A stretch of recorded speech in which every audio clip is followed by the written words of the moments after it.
So corruption in general means that a company or an individual is giving gifts or bribes to government officials to get some benefit. Things like tax advantage for things like not paying penalties when they have made a violation on some account, for getting some permits or licenses, out of the line. So those kinds of benefits can help in two ways.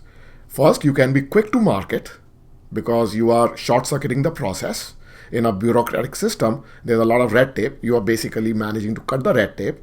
And sometimes you are actually reducing the cost of doing business because you give some bribes, but then you are not paying some other things that are due to you. You are avoiding paying some penalties in case you were supposed to pay them.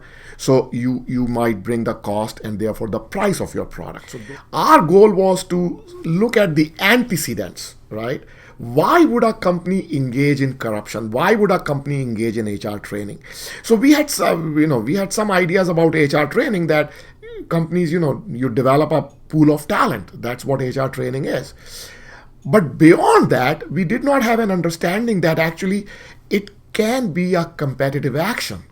Companies are engaging in HR training because they are competing with other companies in the upstream resource arena. They are competing for the same talented people, right?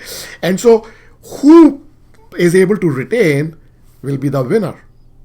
And so training, understood from that perspective as a competitive action, our study is the first one that kind of points to that. And we find that clearly these both, engagement in corruption, which is a non-market action, and HR training, which is a resource market action, are actually competitive strategies that companies are pursuing.